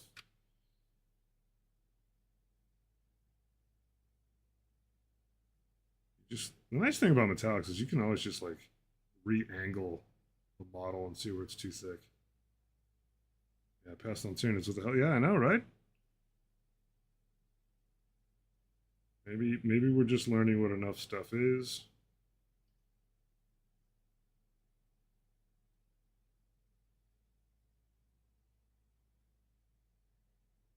I mean, frankly, there was a time when I could rip through a lot more models. Like I was buying a lot more, but my tempo paint projects was just flying by. Like, man, when I was like in orc country, I was just shredding models left and right. I was also doing a lot more airbrushing then, but by the same token, you know, I was probably streaming 5 nights a week, just crushing it. And now I'm just not, and like,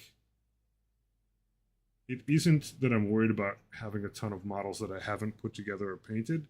It's that I have so many that I really need to do now. And like Poxwalkers definitely count. But yeah, maybe me and my boy Sectrix are finally growing up. I doubt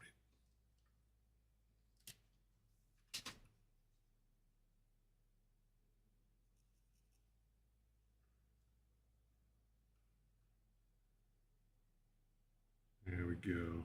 Oh, sweet, delicious bronze door that you're not allowed to walk into in wartime.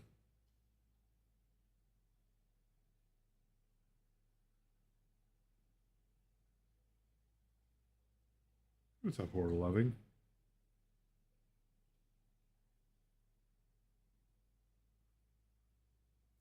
Generally don't buy things that have terrain in them from GW. Feels like a mistake. And I don't like the second kill. Yeah, who's the second kill team in it? Is it it is Space Marines, isn't it? It's like Ultras. Or whatever your favorite flavor of. On the box, I mean, if I'm just remembered. Who cares? Yeah, no, I just mean I'm just trying to see if I remember the when I saw the box, I was like, oh, cool Tyranids, and like systematically it's AdMech? Was it? Wild.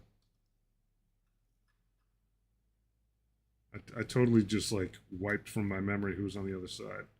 That's weird. That's weird that I overlooked AdMech. I have a special place in my heart for them. Maybe I was also just trying to not look too hard. Just trying to not see something I wanted.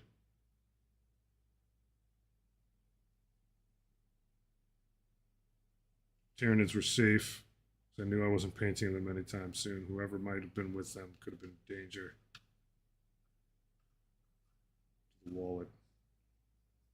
I don't know. I'm overanalyzing it a wee bit. Clean this brush.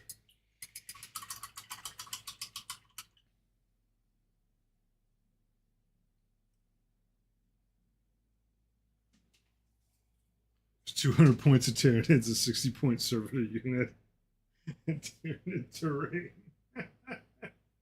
Tyranid terrain sounds kind of fun. It's a big deal for Tyranids to get a kill team, right?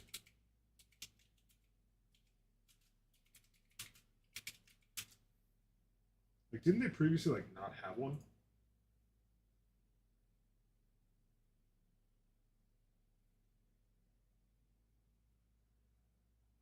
I think.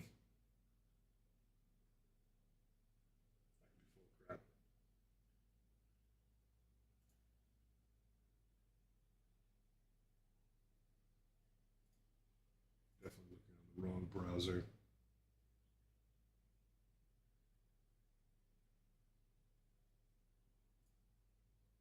A weak browser.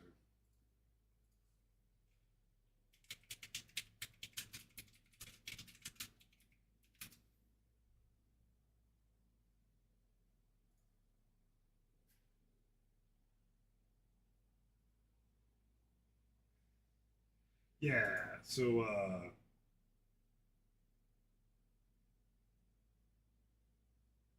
it's like these guys.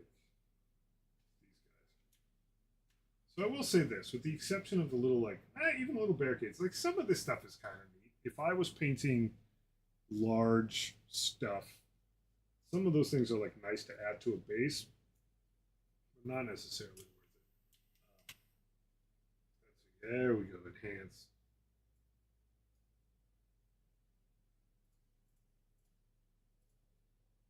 So I think I have this servitor. I mean, I don't want to sound like a servitor racist person. They all kind of look the same to me. Um, I don't have that guy, but I have one that's very similar. I don't know. I mm, I kind of like the AdMech guys in here. I may end up getting when I move back into working on AdMech. I may pick up the AdMech side of this.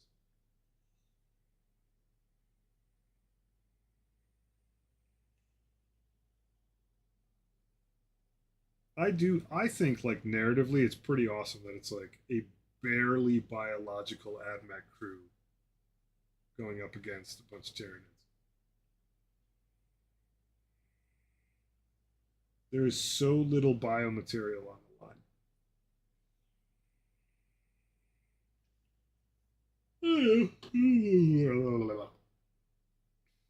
I mean, it is. I don't think it is a horrifically bad kill team box, but if you already have a lot of Tyranids, you probably don't need those. There are new poses involved, I think, though. If I remember, I've read very little about this. It's cool looking though. No shame if you do pick it up. Excellent restraint if you don't. I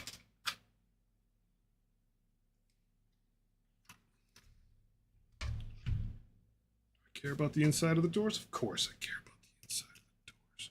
Silly. And they've had a couple seconds to dry a little bit.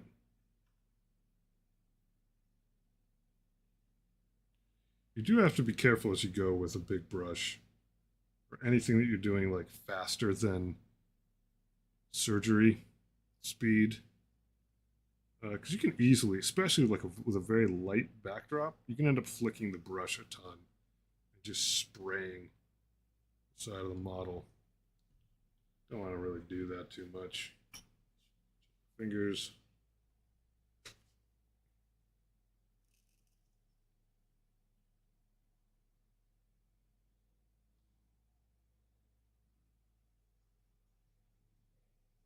Yeah, I think these doors at the very least, you're gonna need a little dry brush or something brassy or lighter bronze. All the stars in here, a little like it's not filigree, but ornamentation is probably a better word. Pretty nice stuff. It'll look good. Cycles. that I missed. That's my hand somewhere good.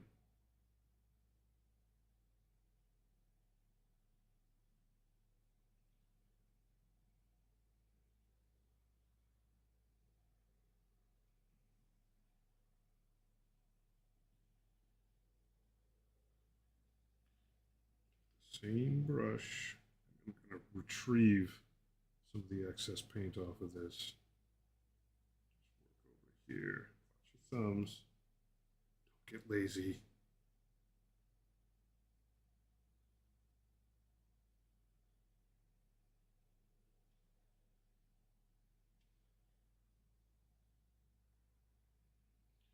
Read the new Chaos Knights rules. Kind of interesting. My gut reaction was like, oh, this like army rule feels a little lazy. I might actually retract that statement. Like, it doesn't have a ton of, once again, ornamentation on it. But it is kind of neat that it's like a pile of different bonuses and you kind of choose what round to start overloading them in. So this is like impending doom that the longer the fight goes, the more terrorizing these things become. I haven't gotten through all the detachments yet, but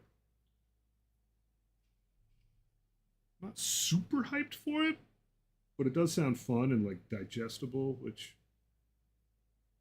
I don't know what I'm thinking. I'm not going to get to play anything but Death Guard for like a long time. Going deep into Crusade territory, but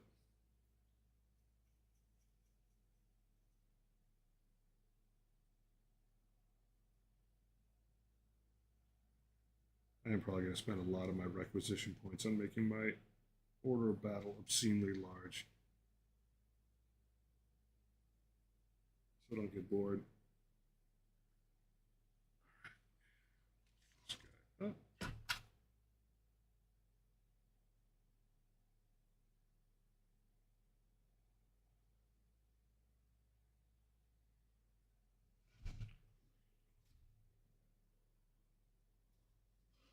This way. Get this little clovery circle.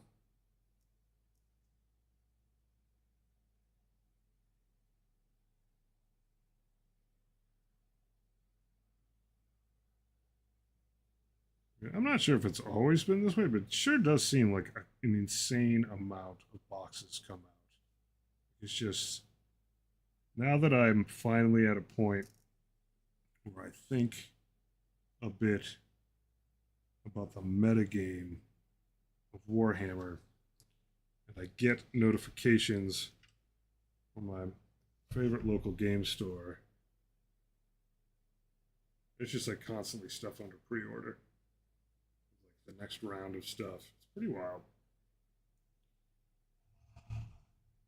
There we go. There's the face I haven't touched yet. Remember I was saying sometimes I find a whole side of something that I haven't painted? Well, guess what? I was right about me.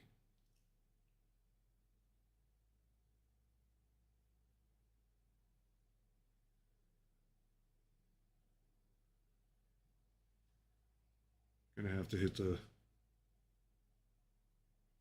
personal in my brain Death Guard name generator soon. Start naming a bunch of guys in my order of battle. Give some backstories, some lore. By now, or you may not get it later.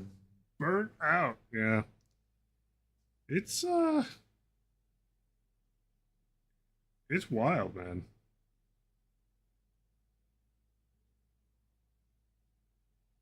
Like I don't know realistically. I feel like I kind of understand a little bit more why Games Workshop does so many things that are just like limited time. And I don't think that they're being benevolent. But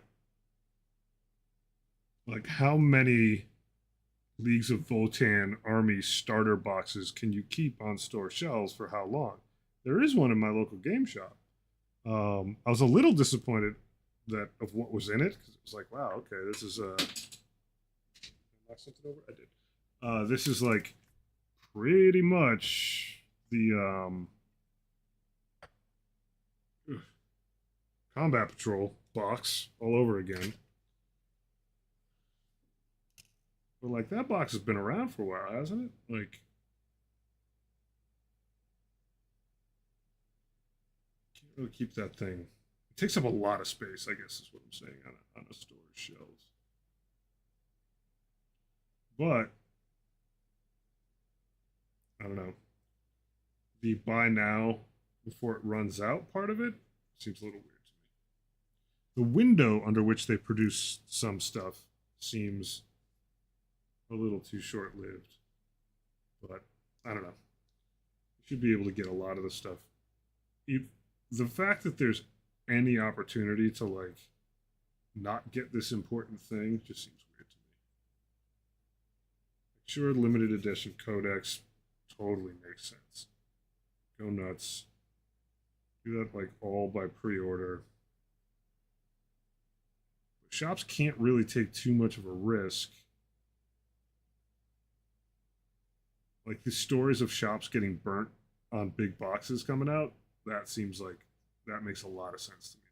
Just like, all right, well, we ordered too much of this and we're never going to sell it. And now we're a little bit hosed, especially for like a non Warhammer branded store. Like that is just, that's rough. Constantly got to push those boxes out the door.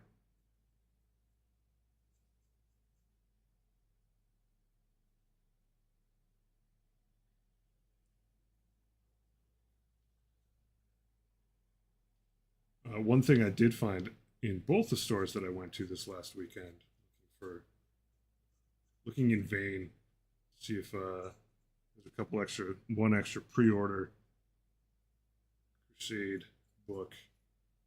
Just how little Death Guard is stocked in my local meta.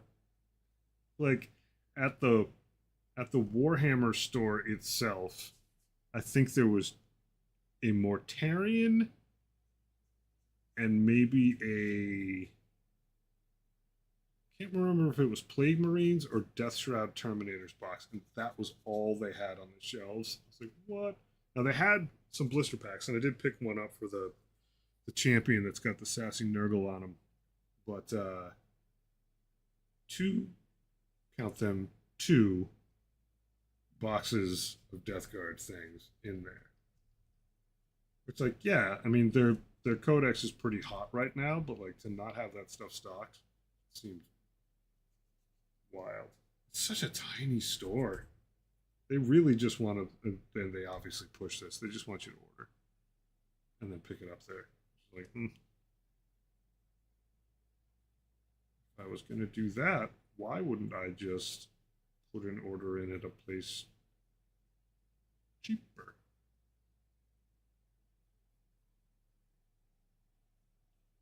It's not directly a subsidiary of the big company. Reminds me that I went to pick pigment I needed. The store I went to still has Astra Militarum, Old Combat Patrol, and the Death Guard and Sister Old Combat Patrol. Yeah, they the Warhammer shop that I went to had they had one more box. They had the Old Death Guard Combat Patrol in a like get it while it lasts shelf.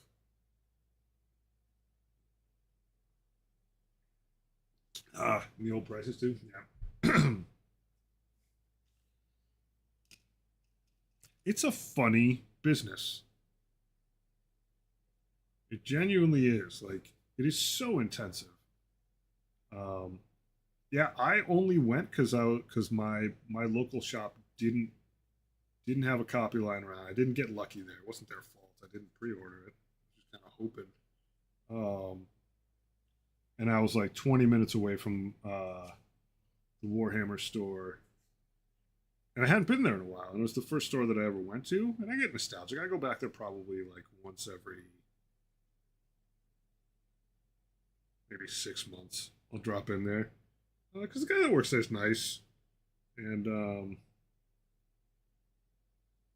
you know, but most of what I end up buying, I either get online or just go to this local shop and just order the stuff through them, get my discount,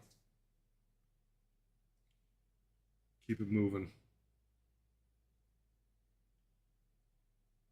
Yeah, it's funny though.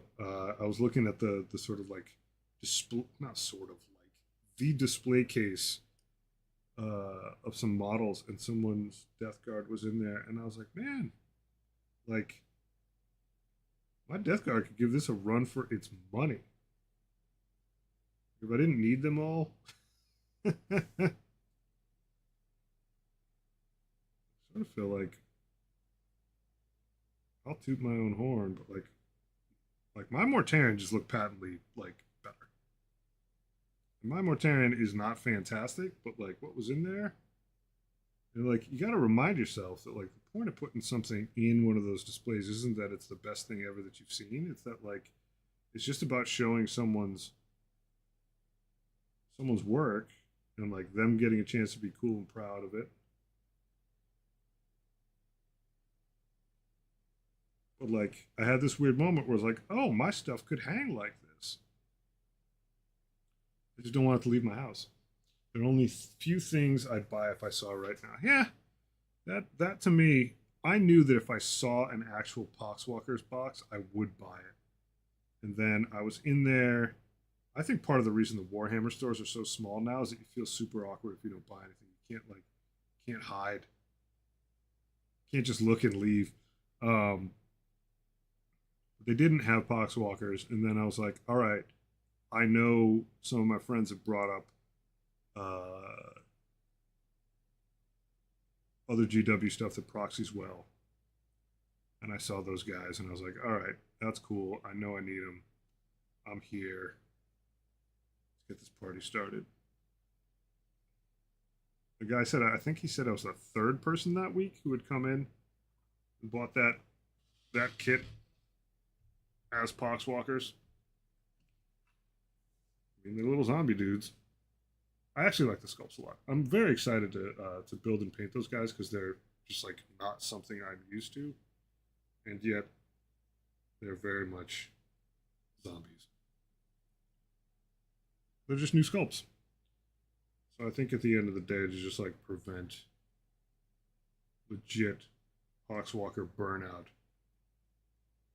having other things to paint would be cool. So, there we go. They look deep though. Like some of the facial expressions are pretty wild. Yeah, it's not a lot. If I had seen, so I saw the sassy Nurgling guy, and I was like, all right, that's a no brainer. I need that dude. That's like a gotta happen thing. Um, if I had seen the Death Guard apothecary dude, I would have picked him. I would have definitely picked him up. I need one of those. But in fact, if they had had that, I probably would have picked him up and then just rush painted him so I could get him into this freaking Crusade force. Pronto. Might have to. I don't know if I have the time for it. I might get Sassy Nurgling Dude, Plague Champion, up and painted before the 20th, beginning of the Grand Crusade. But no, not a whole heck of a lot that I need. That last Death Guard box that I still have to finish painting, mind you. It's sitting right there, most of it. Some of it's got to get finished off for this army. I'm not going to use that Plate Burst Crawler. I am going to use the Meat Wagon for the Crusade army. I need something with the sprayers, not the entropy cannons on it. But that Blight drone, he's in. He's definitely in.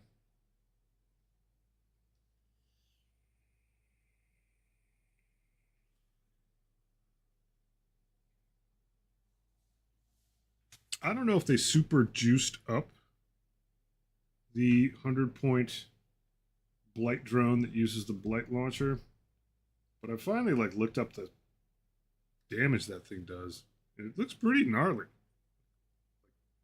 like a bad brother. it's like a heaping pile of shots with blast. I mean, the thing is, you can't target a bunch of stuff with it, but a bunch of different things. But it sort of looks a little devastating when you actually line it up on someone. Pretty easy to just plink some units off the board. Yeah, there go my eyes. I have different glasses on. I don't know if any of you noticed. My old glasses back on because they're not they don't transition. I feel a little bit better with them. My eyes are not straining as much, but being that hour, they are straining a bit. Long day. QQ noob. A lot of day, big long day debugging stuff. Even before we went on and streamed earlier. I spent a lot of time blind staring at spreadsheets.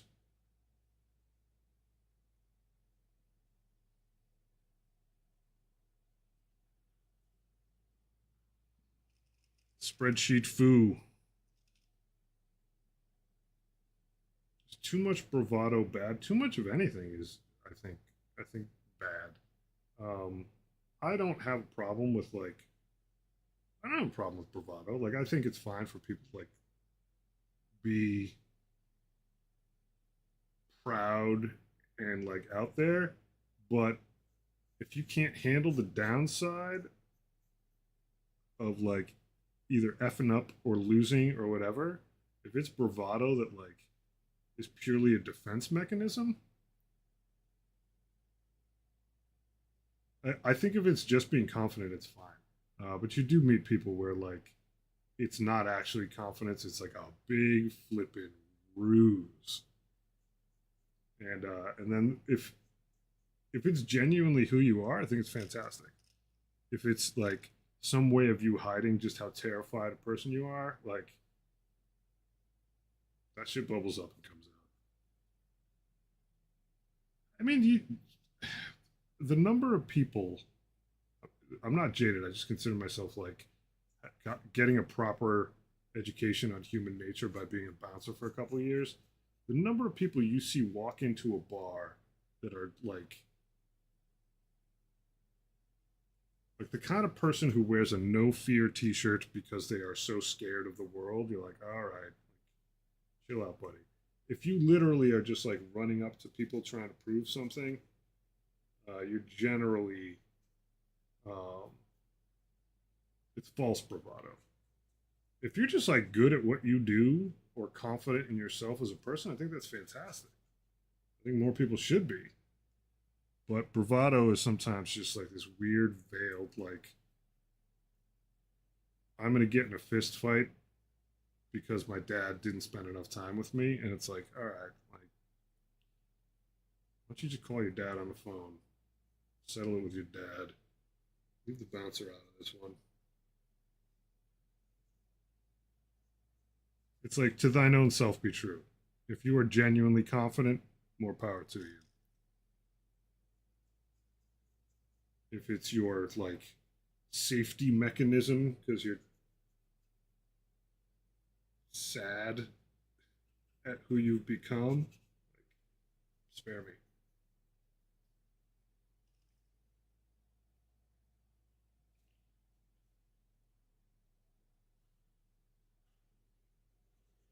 I mean, there's a lot of people that I've met in a very positive way have what I would consider bravado, and it's not cheap, it's not false.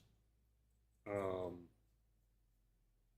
think it comes up with obviously there's good and bad cases, but comes up with a lot of UFC fighters where they're very confident in their abilities, and when they screw something up, they apologize. If they get a low blow in or something, they genuinely feel bad because they actually, some people want to compete with the best that's out there, and to do it at that level, for some people, bravado is a big part of it, but they don't whine when they lose. They believe genuinely that they're a strong fighter and that they're there to defeat their opponent, but Like if you ask them like flat out, can you beat anyone in the world? They're like, yeah, I can. Um, and in a lot of cases at that level, it's very true. Like, like Connor. Um, Connor's like the classic case. No, he's not the classic case. He's like the new case of Jesus Christ. Now Anderson Silva was like so dominant, and then he got his persona changed, where he just became so cocky about it that it was like, all right, like this isn't pro wrestling. Like I don't need you to like play some weird heel. I want you to get in there and fight. And like I don't care how good you are. I don't want to watch you like mock someone else. And that's like the thing you do. Like I'm paying to watch you fight and your fight skills, not your like dancing shtick. Like Muhammad Ali, tons of bravado. One of the best fighters, backed it up.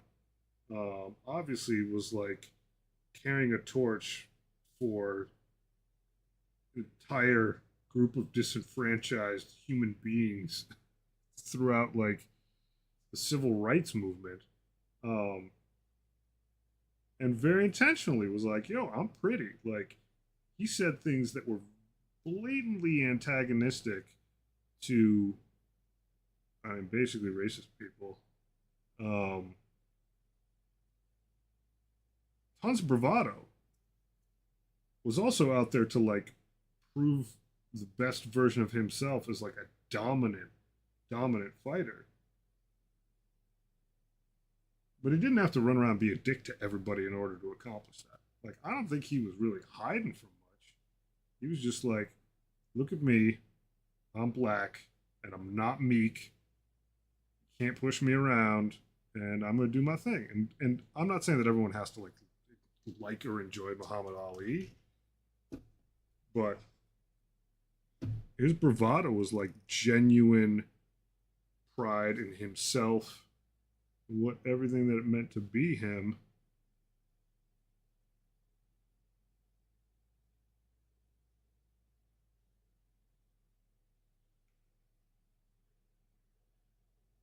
It's tough because, you know, the bigger you get at something, the more of a celebrity you become in that. Everybody runs into that. Like the number of people who get famous and then have this head check moment where like their head gets a little too big and realize you're still a human being. And the number of people that get really good at something and get famous and then wish anyone would just treat them like a normal human being again is like crazy. I mean, it's the classic case. Like you get surrounded by a lot of people that are largely just trying to feed off of your fame, get something from you.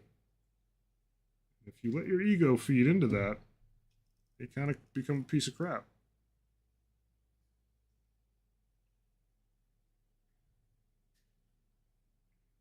But long story short, I don't have any problem with genuine bravado. I think it's fantastic. I am not an out there, loud, unironically boastful person. I have friends who are. I think they're awesome, but they're not. They're not trying to be like. They're not full of shit. That's the thing. Like, are you being legit or not? It's all an act. That comes out in the wash pretty quickly. But people do like to watch it. I mean, I think to a certain extent, God, I've taken the subject like out to the cleaners. Um, Rambling, but I think a lot of people wish they were more confident, and then they end up sort of worshiping people with their false or delusional confidence because it you wish you were that confident. And like I'm just a pretty scared nerd. I stay in my lane and I like it there. But I have friends who are just like absolutely boastful at things that they're good at, and I think that that's fun. I don't think you have to be. I think you need to be respectful. I think you should. I don't think you have to do anything. I think you should be respectful of other people, even if you're really good at stuff. Um,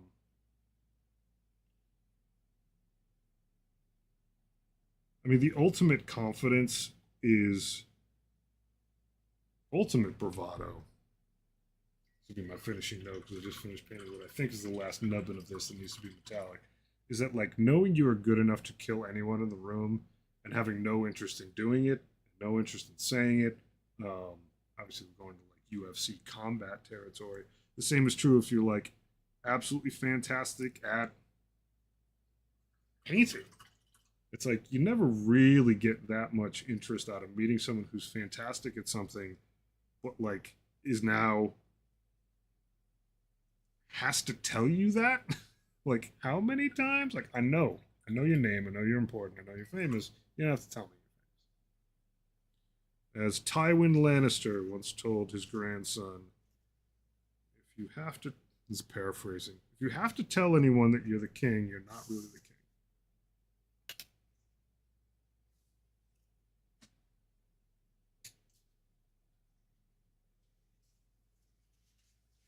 Yes, yes. Anyone who says he's king is no true king. Yep. Bingo.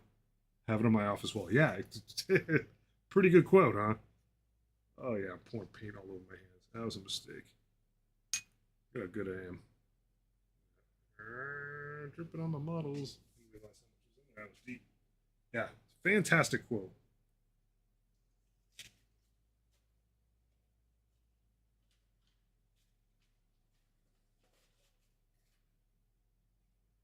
There was a point at which a couple of my friends said that when they came back when I was a lead designer, leading like teams of video game designers, they said quite often the trips to my cube to discuss something, it felt it was like going and having a conversation with Tywin Lannister because all I did is just say a bunch of old crazy crap that sounded like that. Um,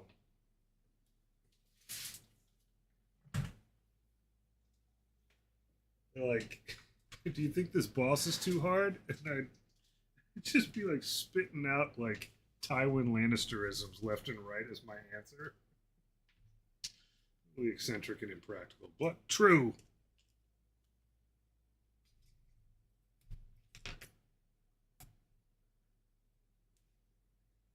Oh, what up, Blat Blat?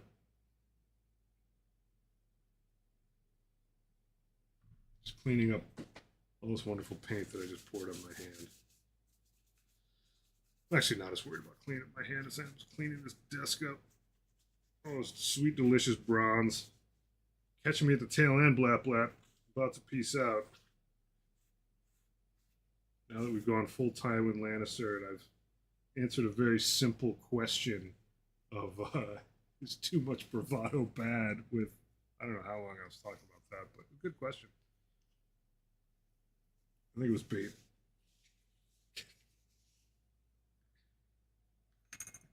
Dude, I'm tired and I can't see.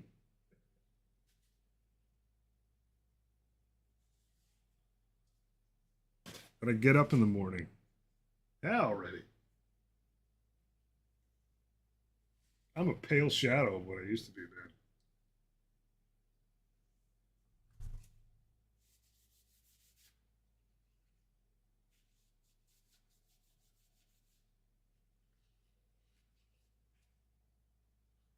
And you're coming from another stream and you're going to get dumped on the side of the road. I'm strongly debating letting YouTube go fallow.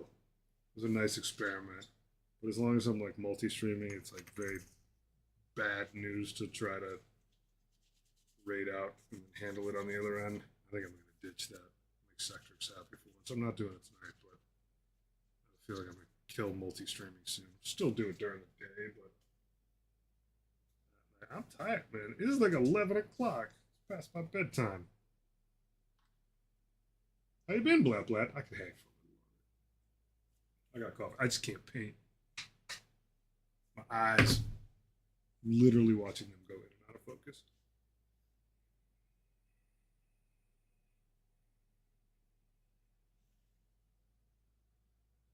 Everyone's like scrambling to find out where to go next.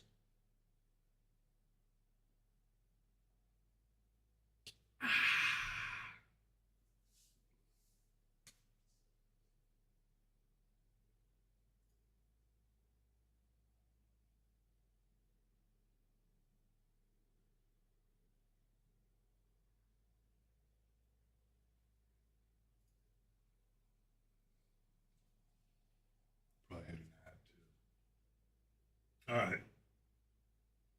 It has become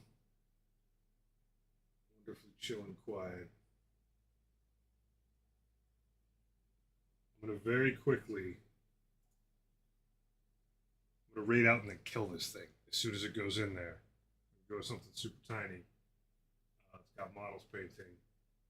And hopefully this clip doesn't end up on the other side, on the YouTube side. Hopefully I'm quick enough about it. So anyway, thanks a ton, folks. We will see you sometime soon. Raid out. And then call it a day. I'm not going to see you on the other side. Gone.